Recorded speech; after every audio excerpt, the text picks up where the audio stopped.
Welcome to the next episode of Global Woman Empowerment. I'm Rose Rawani, your host, joined by my esteemed colleagues, Juicy Kersey, Melissa Ryan, and Veronica White. We are thrilled to present the Global Woman Empowerment Program, focusing on women in finance and real estate.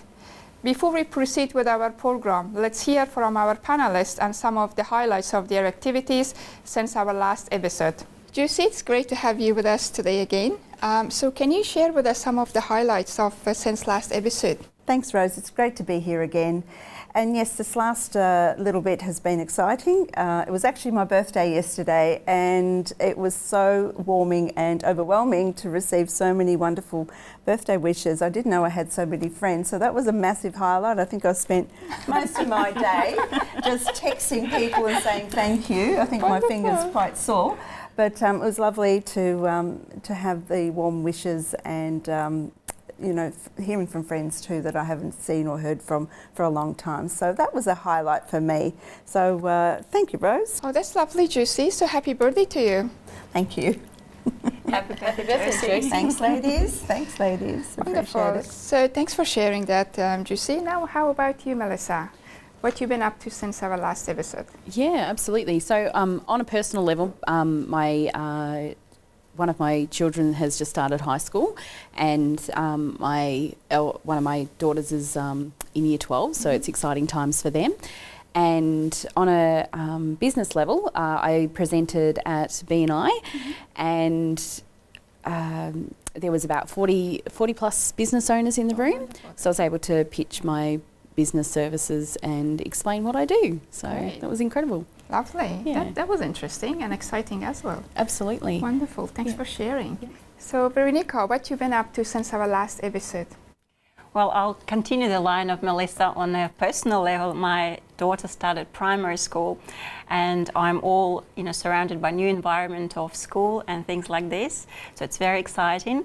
But on professional level, it was honourable to be nominated for the award for International Women's Day. And the award is Inspire Inclusion, and it goes along with our show. It's to celebrate every woman's unique achievements and visible or not visible, quiet or loud, and to celebrate diversity of all women. Incredible. That's great. Congratulations. That's wonderful. Yeah, that's Yes. exciting. And also, as we are recording this show, we have got 8th of March as Women's Day. Yeah. So we would like to celebrate that and also congratulate all women across the globe for the 8th of March and Women's Movement and also Women's Day. So enjoy the day and celebrate your uniqueness. Yeah. Happy International Women's Day. Yeah, and happy International Women's Day. International Women's Day. Wonderful. So that's great. Thank you, Veronica, for sharing that. Thank you. And what you've been up to, Rose? Oh, I've been up to a few things, to be honest, and I'm very excited because alongside of Global Woman Empowerment, I'm planning to start a new initiative, which is going to be very close to what we do in our channel program, and it's also about women. It's about peace, and it's about diversity and also empowering women globally.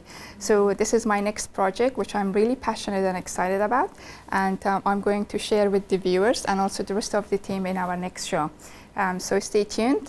There are some great insight that will be announced next episode of our show. So I really look forward to that one, and I think it's going to be amazing. So I'm really excited about that. Incredible. Yeah, well done. Yeah, it's exciting. Wonderful. Thank you. Today our objective is clear: to empower you in the realms of finance and real estate, featuring our esteemed guest speaker, Gina Organdizis, Director of P&G Real Estate. With her expertise and insight, we aim to provide you with valuable knowledge and inspiration to navigate and succeed in these fields. Finance and real estate are vital pillars in our lives and communities. Finance enables individuals to invest, save, and plan for the future, while real estate provides shelter, builds wealth, and drives economic growth. Together, they form the foundation for economic stability and prosperity, offering opportunities for financial independence and security. As women make strides in these areas, it's essential to recognize their contribution and support their advancement for a more inclusive and equitable society. Financial stability and real estate ownership are crucial pathways for women's empowerment. Through financial literacy, investing, and property ownership, women can gain independence, build wealth, and create stability for themselves and their families. By empowering women in financial and real estate, we are not only promoting individual success, but also driving broader societal progress towards equality and empowerment for all. At this stage of the program, I would like to ask Juicy to share with us her expertise on managing an event while staying within the budget. Thanks, Juicy. Thank you, Rose. Managing an event while staying within budget is crucial for ensuring its success and avoiding financial strain. A well-balanced budget helps to allocate resources effectively, prioritise spending on essential elements, and identify potential cost-saving opportunities. By closely monitoring expenses and making adjustments as needed, you can ensure that they stay within budget while still delivering a memorable and impactful event. So effective budget management not only helps to achieve financial goals, but also enhances overall event planning efficiency and effectiveness. I've got 3 tips that I hope you can take on board to help you prioritise your budgets when it comes to event planning. So my first tip is prioritise essential elements. Identify the key components of your event that contribute most to its success, such as venue, entertainment and catering. Allocate a larger portion of your budget to these areas while being more conservative with less critical aspects. Another tip is explore cost-saving options. Look for ways to reduce costs without sacrificing quality. This could include negotiating prices with vendors, opting for less expensive alternatives for decor or promotional materials, or leveraging partnerships for discounted services. And my last tip is monitor and adjust. Continuously monitor your budget throughout the planning process and be prepared to make adjustments as needed. Identify any areas where you are overspending and find ways to reallocate funds to stay within your budget. Incredible That was tips. great. Great Yes. tips. Thank you, Juicy. As we transition to the next section of our program, it's my pleasure to introduce Gina Organzidis, Director of P&G Real Estate, a distinguished leader known for her exceptional contribution to the field. Working alongside her husband, Paul, Gina brings extensive experience and expertise to her role. Her innovative strategies and visionary leadership have been instrumental in driving P&G Real Estate to remarkable levels of achievement. Committed to creating exceptional environments that enrich lives, Gina is dedicated to delivering superior outcomes while cultivating a culture of collaboration and excellence within her team. Her commitment to excellence extends beyond her professional endeavors as she actively supports women empowerment initiatives, championing gender equality and opportunities for women in the workplace. Under her direction, P&G Real Estate is well positioned for sustained growth and innovation in today's dynamic real estate sector.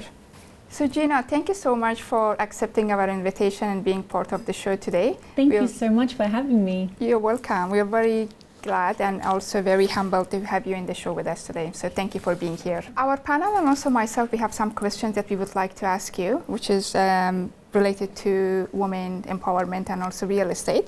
So my first question would be, how can women use investing in real estate to empower themselves financially and grow their future wealth, stability and independence? Thank you so much for your beautiful introduction. I'm really honored to be here with all of you incredible women. I've looked you girls up and done my research, and you're all leaders in your own right. So I'm very honored, and thank you so much for the opportunity. And I hope I can share some value here tonight. Thank you. And I'm really looking forward to the fun that we'll have. So yeah. Thank you so much. Thank you. We're honoured to have you. Thank you. It's a great question. How does real estate help women financially, stability?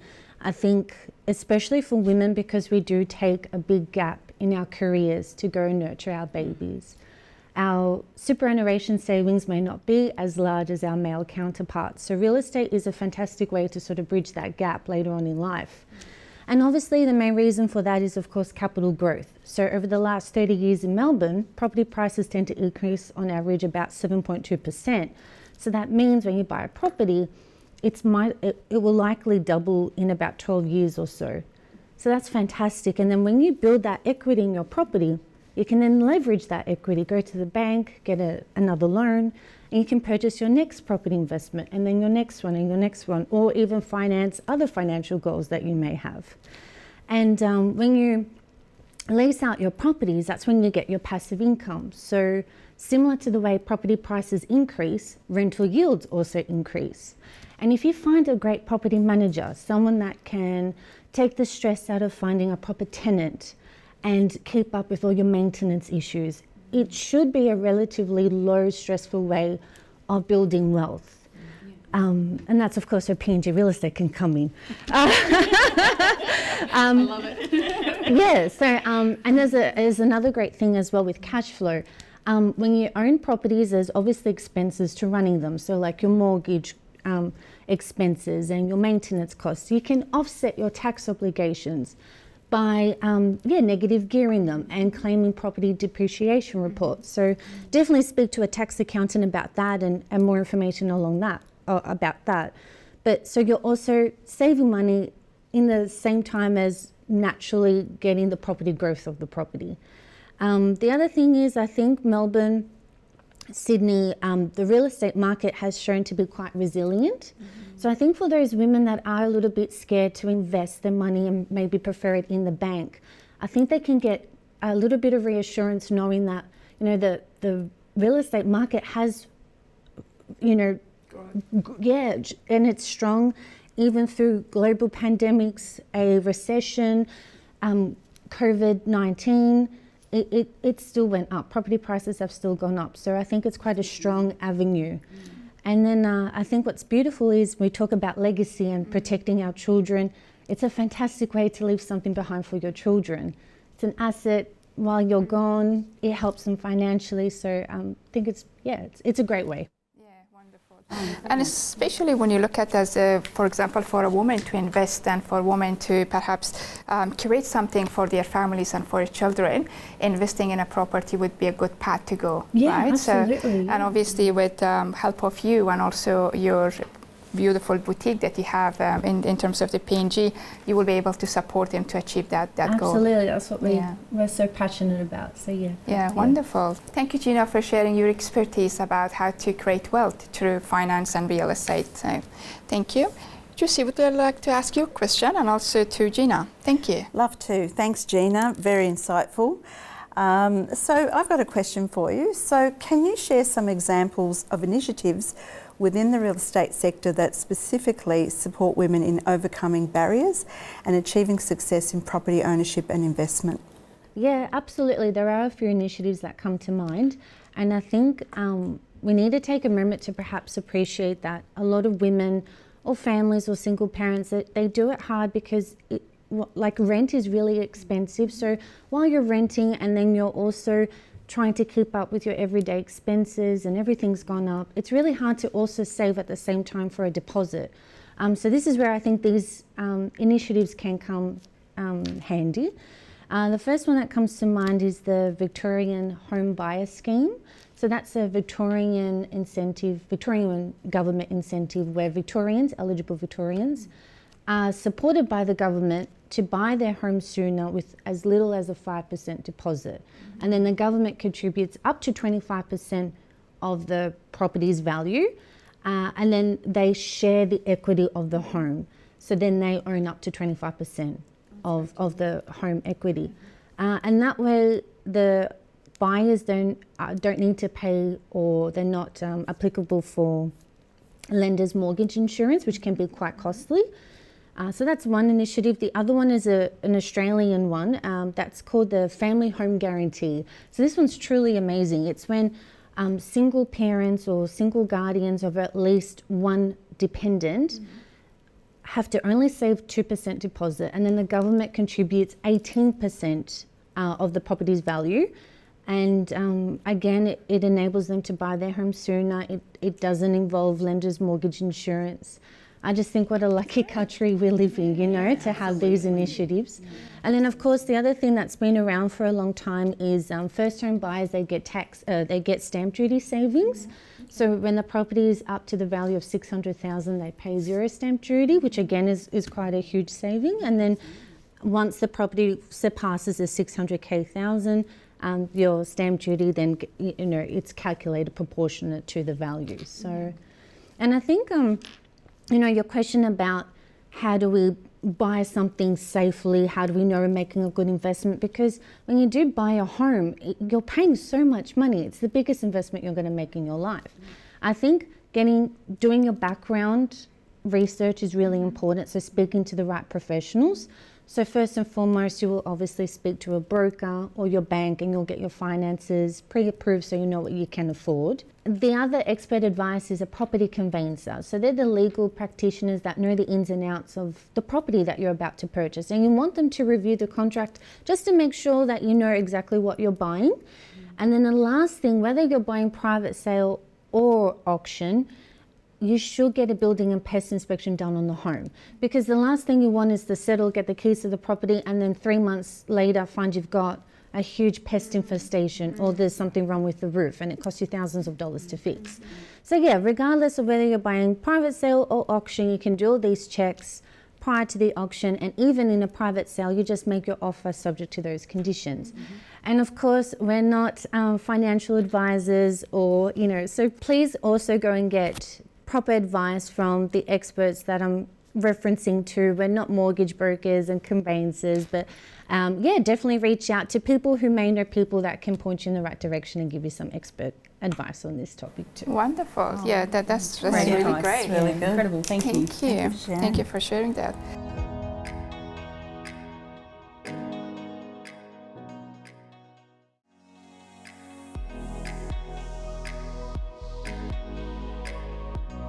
Melissa, I believe you also have got a question for Gina. Yeah, I do. Thank you, Rose.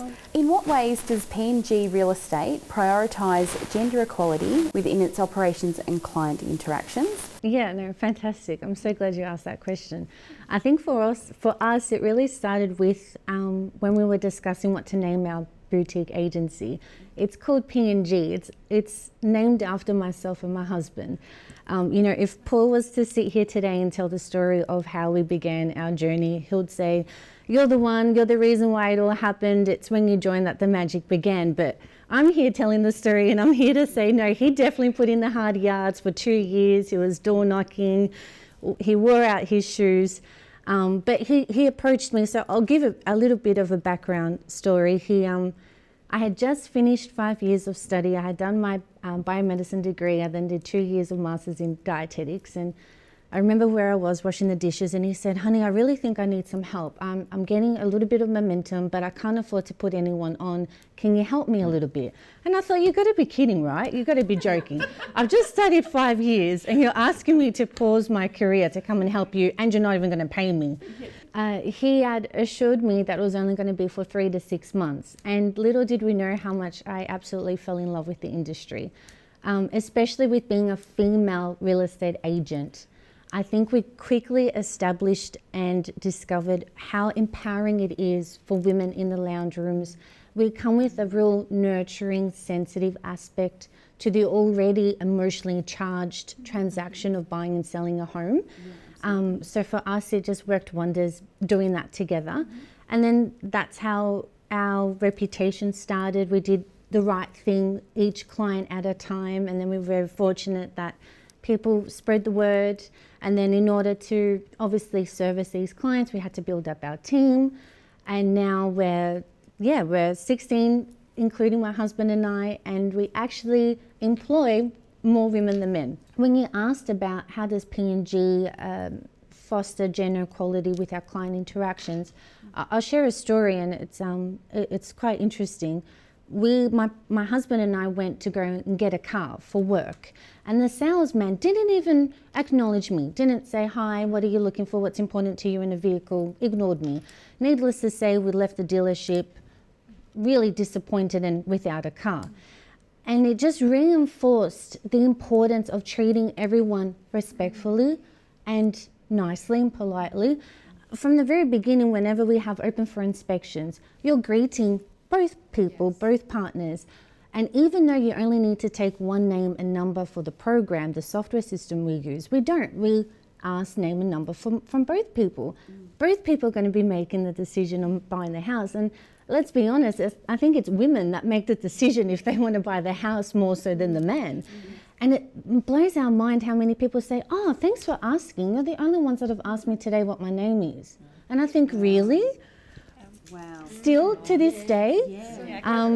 Yeah, really? Yeah. So, yeah. That's incredible. That's just one small example, but That's a gift to anyone watching that is in real estate to take that feedback and that lesson, and what an incredible attribute to add into your business and take care of both. And I Both think parties. that customer service plays such an important role for all Absolutely, businesses, and yeah. especially when you acknowledge that and you notice that. Now, I'm sure that has got a significant impact with your client as well. I think my experience with P&G has been absolutely amazing. So I remember first time, I think I met with your husband, Paul. I came with my husband and we look at looking some property, and I met with Paul, and also the interaction we had with him was such a genuine, respectful and professional way. Sometimes you go and buy a property, people actually encourage you to buy the property and kind of like, in a persuasive way. But the genuinity of that experience resonates really well, and we still remember that. Like when we came back home, me and my husband, we actually mentioned that the interaction was very positive, very professional, and also very genuine. So it felt that he really cares for his client and actually would like to help and assist. So that was actually very, for me it was a good experience, because perhaps throughout the journey of our life, we go and look at for the houses many times in our lives. But sometimes when you go and you get one experience, it just sticks in your mind, and you always want to do business with that special there's person. a huge negative stigma with real estate salespeople in general. And when Paul and I started the business, we always thought, can't wait to break that stigma, can't wait to stop that stereotype. And it was really important for us to get that clear message to our local community that, hey, we're not like everyone else. And I think that's why we did things. So we're part of a beautiful network. It's called Agents Agency, and they really allow like the agent to shine with their own brand.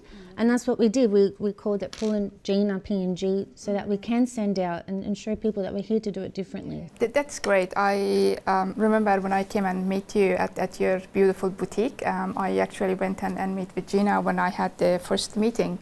And actually I wanted to invite her to come on our show, because in terms of her experience and expertise, and also what she has done for the business is amazing. So as she mentioned, she's also a mom. So I believe you have 2 kids. Yeah? 2 beautiful kids. I have a 4-year-old, 4-year-old Panos, and a 2-year-old Vasily. So they're beautiful. But I wouldn't be able to do what I do being a mum and a business owner if it weren't for the amazing team that we have. I do love all of them, but particularly our P&G ladies. I mean, their roles are so significant. They start from being directors or first impressions for when clients come in. Some of the women run my office. They're office managers. Some of them independently appraise, list, sell, manage properties on their own.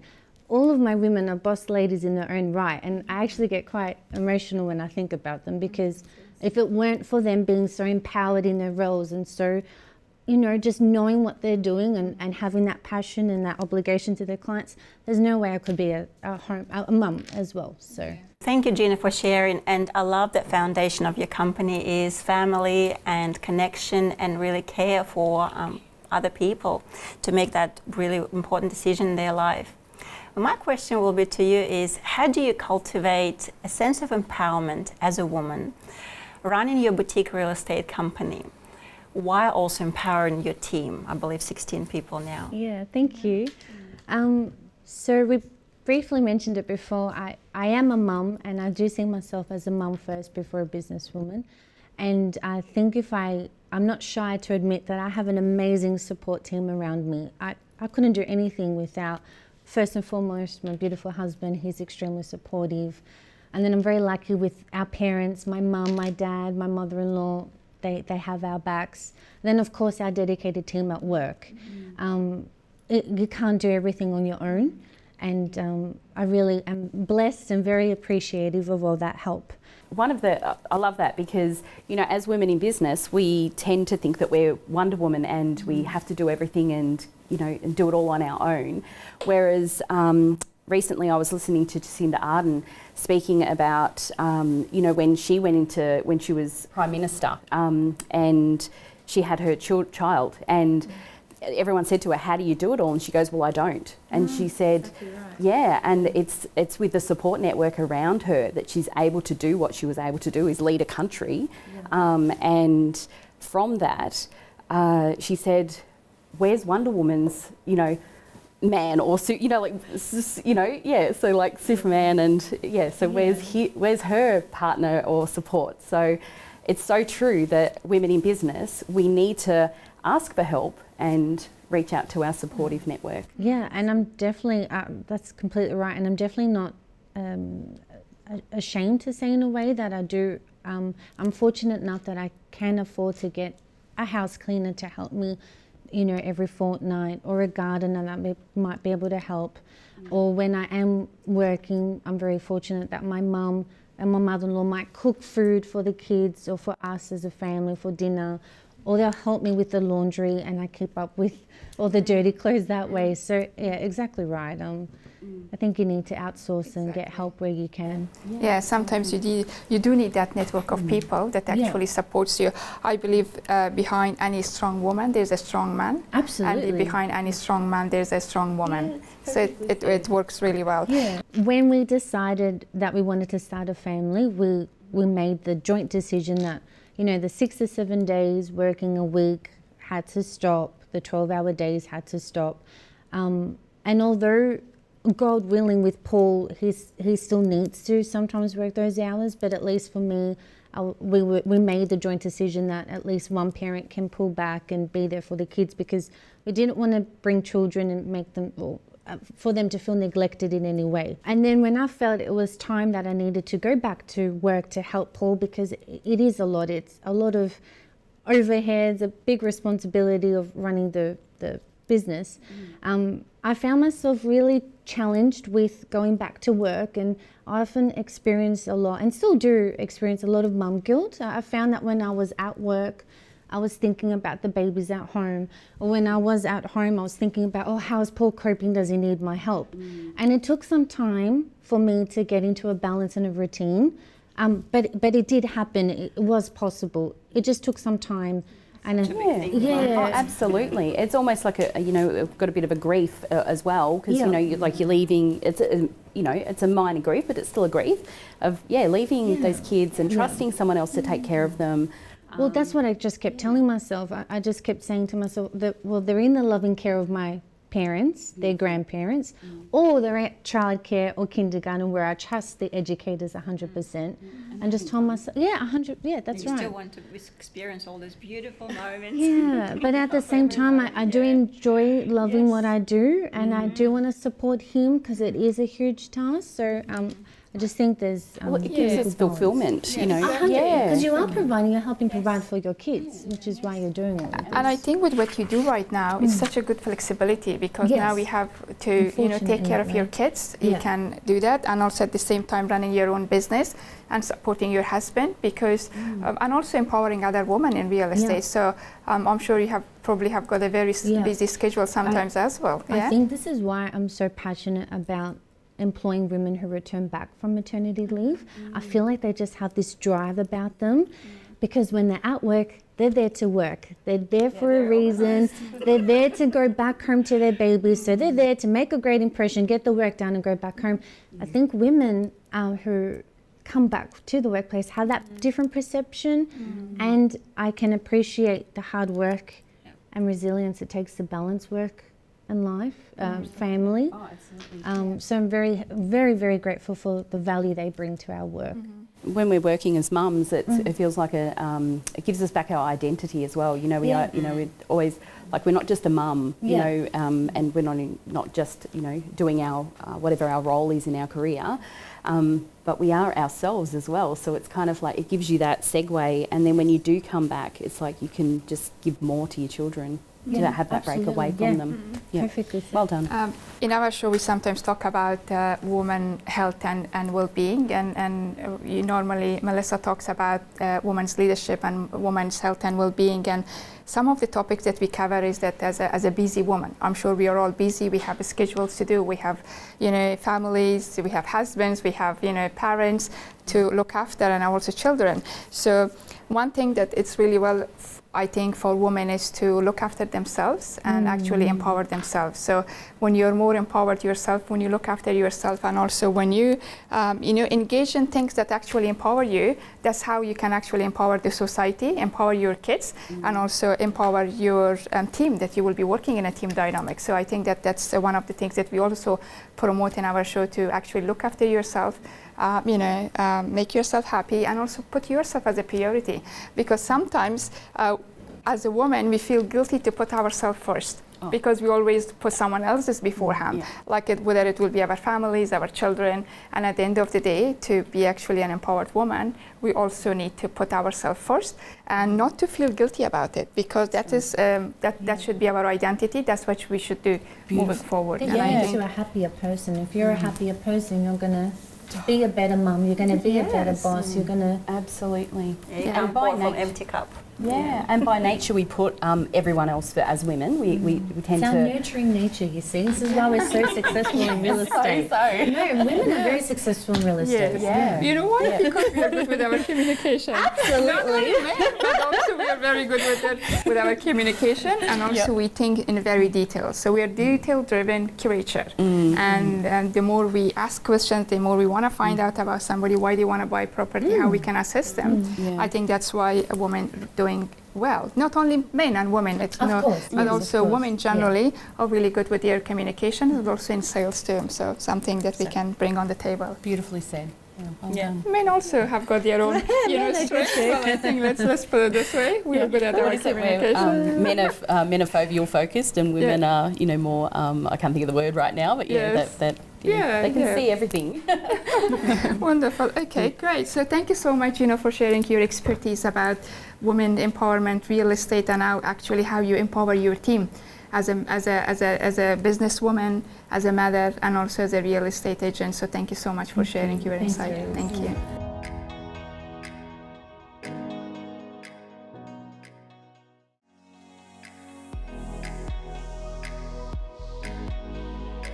At this stage of the program, we would like to share with you some books that could add value to your life, particularly in the areas of finance and wealth. Panelists, we have some books that we would like to share with our viewers today. And let's start with Juicy. So Juicy, what is the book that you would like to share with our audience? And also perhaps some of the messages, or maybe just briefly discuss what this book is about, and what are some of the tips that our viewers can receive from this book? So Rose, thanks. I'd like to share this book. It's written by a friend of mine, Peter Ziggy, and this is about a book that he wrote because he is a financial advisor, and the title is Money Does Grow on Trees. Believe it or not, it does.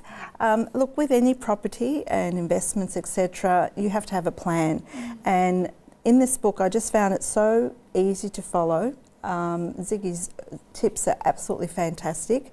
The plan that he has in here is something that anyone starting out in investments or thinking about it, this is a great educational tool from his years of experience. So I highly recommend this book, Money Does Grow on Trees. And I'll just read you one of the quotes. Ziggy's a bit of a character. You'd love him if you met him. But so this is one of the quotes he's added in the book, so it's a little bit funny as well. So it says, don't marry for money, you can borrow it cheaper. But it's a great resource, and I just find myself thumbing through it, and there's a lot of really good insights. So thanks. Wonderful. Thanks, That's Ziggy. great. Oh, thanks, That's Juicy. great. That was, great Alright, book. Wonderful book. Thank you for sharing, Juicy.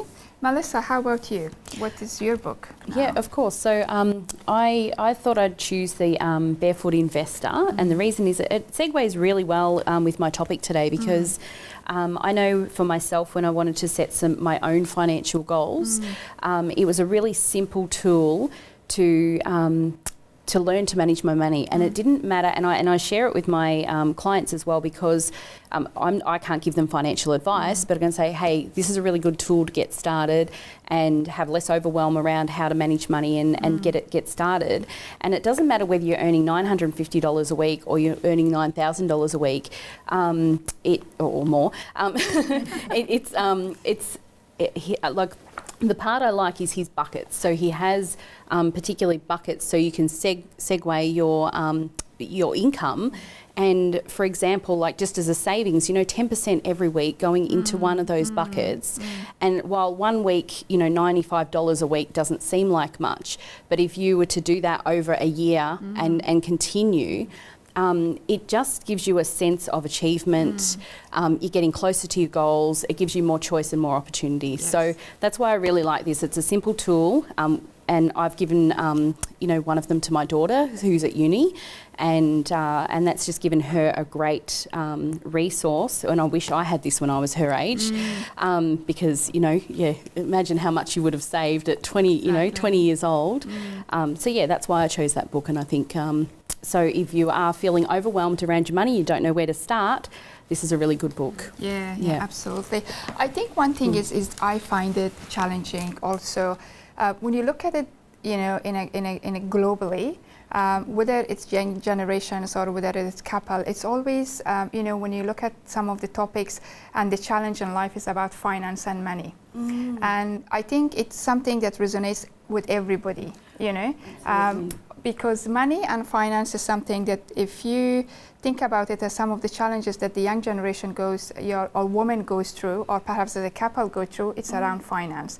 And if you start to manage your finance really well, I think you have ticked those boxes and you have managed, one aspect of your life which could be very, very challenging and also very important as well. Yeah. So I always feel that, when you're younger, it's better to learn about money, how to save money, how to, learn about investment, how to actually be more educated around money.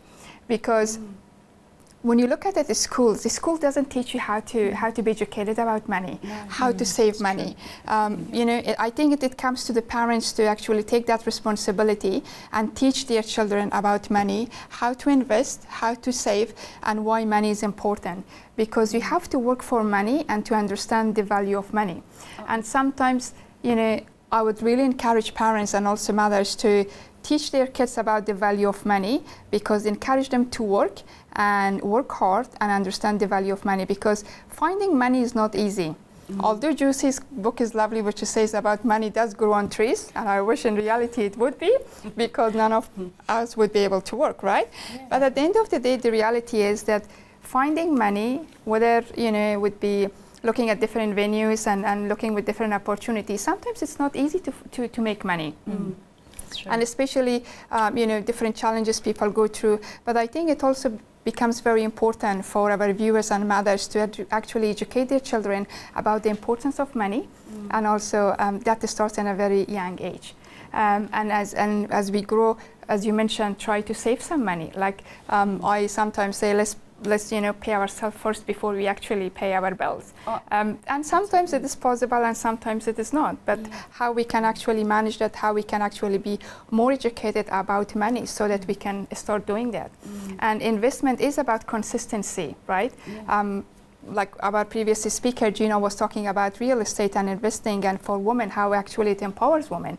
So looking at how we can actually go to that path of investment and in real estate or perhaps in other venues to encourage ourselves and our families to save money, to invest in money, and also to create something beautiful for our children and for our communities, and also more importantly for ourselves when moving forward.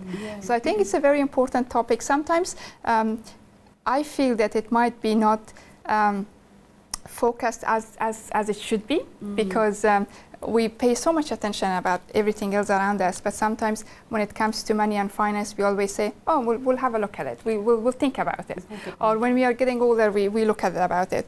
But I think that is something that we need to come back and say, that's the first thing that we need to remember, and that's the first thing that we need to start establishing to actually building our mindset and also our bank account to increase, you know, as we move forward in our lives, because it's also about how you accumulate money, how to save money, how to generate money, and build it up as we move forward in our lives and as we grow. So I think the sooner you start that path, the sooner that education starts, whether it will be through families or our, you know, starting to be more accountable to actually be more involved in investment and money. I think that's another important topic that we need to be more, you know, find more clarity around it, and also pay more attention the importance of money and you know, investing and also saving money, because that's very important for all of us. Doing the same, like where I mentioned my daughter's at uni, so, and it's something that I you know, taught a little bit about money and trying to teach her again now. But my younger kids, he has a book called Around the Kid, for Barefoot Investor for Kids. Yes. And so I've actually spoke to them about it, and we were gonna do the 3 jars that he suggested, but I saw this great tip where you just buy 3 of those pencil cases where, you know, you would normally put the names in the front, and so you would put them in, and he calls them the splurge account and the savings and the spend. And so I said to them, would you like, so I gave them choice, so it's teaching them but also giving them choice, what works for you. And so I said, do you want the jars, or does the pencil case work for you? And they're like, oh, the pencil cases. So so it's really about including them in what's going to work, and then it gives them that incentive to, because these days, you know, kids think money comes out of these cards, but they don't actually know what the value is. It's like, oh yeah, it's okay, just put it on your card. It's like, yeah, but the card's a little bit low this week. So yeah, teaching them around money and also one of the things I learnt was take care, like, you know, it doesn't matter, oh, that's 10 cents on the floor or 10 cents in the ground, but that's still money. So give, you know, how you give 10 cents love to $10,000, it's like take care of it either way. So. Absolutely, and how to invest money and how to save money. That's very important. I think, you know, once we try to run our shows, then sometimes I come up across different topics, and I thought this show must be about finance and money, because sometimes when you look at life and the challenges, and especially after COVID, and with the, you know, sometimes unemployment goes up and down, so how you can actually make sure that you take care of your money, you invest safe, and also you teach your family members and people around you to do the same thing too. So that's wonderful. Thank you, Melissa. You're welcome. So now, Veronica, what is the topic? We will come back to your topic. I'm sure you have a beautiful topic that to cover. But in terms of your book, what would you like to share with our audience today?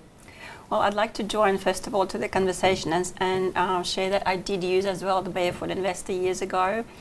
And it's very good. I remember I had that splurge card and I never could stay within the limits I set up. 20% not 10. To learn. Yeah, but it's a very great book. And from saving, I believe it's very important to diversify our options and also learn not just to save but make money and to expose ourselves to guess modern ways of making money. It's always something upgraded, and technology-wise, it's things like this. And what I'd like to share is the actual spiritual side of, we live in material world, but yes, it's very connected with spiritual world. And this book is by Dr. Wayne Dyer, Change Your Thoughts, Change Your Life. And I'd like just to share about the thing is that the less you focus on making a profit and instead shifting your energy to live in your purpose in harmony with everyone else, the more money will flow actually to you and the more opportunities will be available. And I love that quote. It is interconnected, our spiritual state and the material reflection of what we are. And just one more thing as well, once you cover your bases, it's very important to share your surplus. Like we, probably first generation who do not live in the state of deficit, we actually have too many choices, too much stuff. We're trying, you know, like new ways of being minimalist and things like this. So we have the opposite problem, and it's very important to, once you have that surplus, to ease the deficits of others, whatever you see around you. Like starting from what you have, clothes, equipment, things like this. And you know, and then finishing actually with the what you can share as your time, feelings, support. Yes. you mentioned something, Veronica, about having your passion and also how to make money where you're passionate about something. It's important always for women to understand and realize that what they are passionate about in terms of their career and how they can actually make money out of that. Because then it doesn't become as work, it becomes your passion. When you're passionate about something, like for example, whether it will be real estate, whether it will be finance, whether it will be teaching, whether it will be in people and culture, or whether it would be leadership coaching and development. If you're into something that you're passionate about, it making money becomes easier. Oh, absolutely. Right? It's like you're in flow, and there's like this energetic, you get that energetic feeling of... you start feeling it. You do.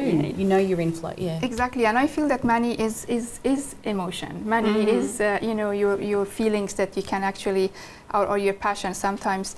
The other thing I also want to, say is that in society, I had the privilege of working with different organizations where they're very much profit-driven. And when it comes to valuing certain elements of other life, whether it will be through people or perhaps through, working with the communities or perhaps working with a charity, they're so much driven into profit that they forget about the other side of the world, the other side of the beauty in life, where you can actually contribute to other initiatives. Like, I'm very happy to hear about Gina, like our previous speaker, when she mentioned about, having a real estate, but also she does so much other great work when it comes to community and events. And I would really encourage, and I wish that some of other organizations who are really profit-driven, that they can actually do the same thing. Because at the end of the day, it's not just about making profit, but valuing your people, valuing your team members, valuing your employees, and really understanding their initiatives, their true values, and their potential, and not to take that one as something that it just comes up, but also be very focused on how you can inspire your team, but also being genuinely in terms of the creating an initiative to support the community. And I think that that's also, not only being a profit-driven organization, but also a community-driven organization where you can add value, you can, do something more than money. Because at the end of the day, as much as money is important, but it's not always about the money. Kindness, compassion, making sure that you're taking care of your employees, understanding the true potential, and also doing more than money has got greater value too. So let's not forget that side of the profit. Let's not forget that side of humanity and compassion that we actually encourage in our show as a Global Women Empowerment Initiative. Yeah, absolutely. So that's It almost comes back to that, gratitude as well. So being grateful for what you already have, because if you're not grateful for what you have, you're not going to be grateful for for more. So I think that's beautiful. Absolutely. Yeah. So thank you, panelists, for sharing your insight about money, the importance of money and finance. When it comes, I also have a couple of books that I would like to share with our audience. One of the books that I'm sure some of you might be familiar with or not, one of the books that I have read is about Tony Robbins, which is called Money Master and the Game. So Money Master the Game. This is one of the beautiful books that I have, bought it and read it. And there are some great values and tips on this one on how to make money, how to invest money, and how to actually take care of financial independence and freedom. So I do encourage you to read this book and also use some of the tips that this book actually brings you into your life and into your finance. The other book that I have actually read, and also it's a very beautiful book, is about Think and Grow Rich by Napoleon Hill. And I'm sure some of the people already are familiar with this book, which is also another great book. And this is also have got some great values and tips that you can use looking after your finance and how to actually become more independent when it comes to finance and investment and money. So I hope our viewers can use some of the tips from our show and some of the books that we shared, and you can actually look after your investment, look after your finance, and be more empowered once you take care of your finance. I'm sure you will have a more balance and peace of mind as well as you move forward with your life and with your career and with your communities.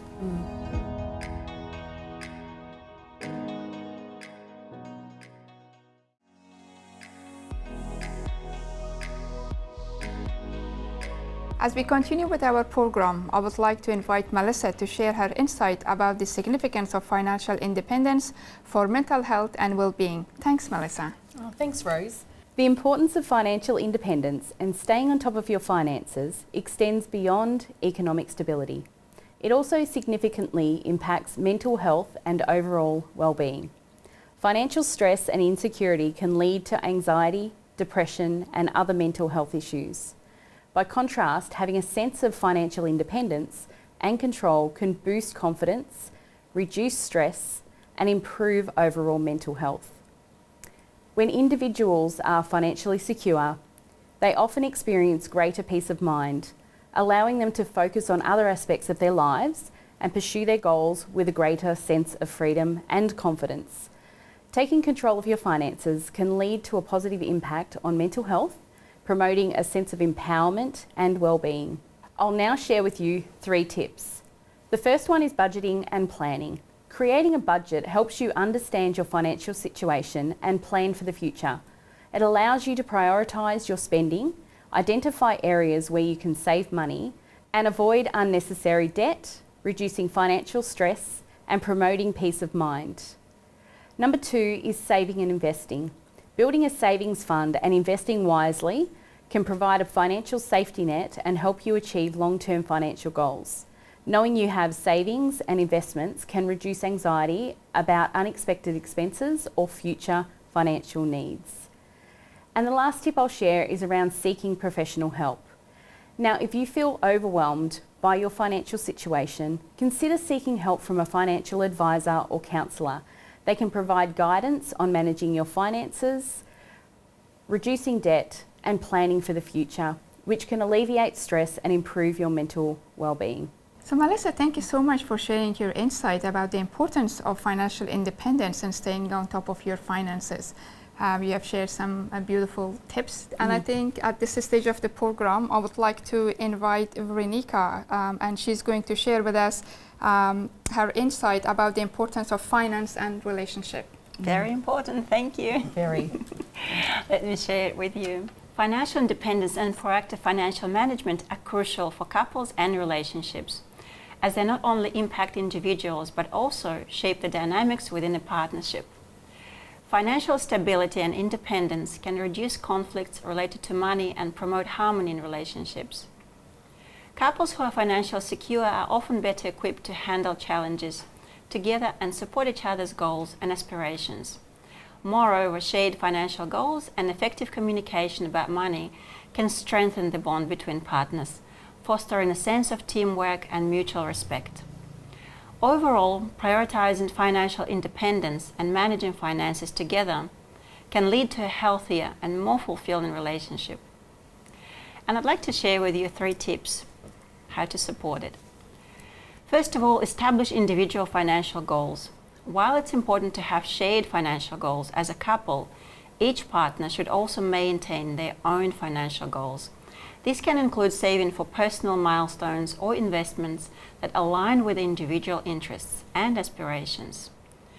Second is maintain financial independence. While sharing financial responsibilities is common in a relationship, it's crucial for each partner to maintain a degree of financial independence.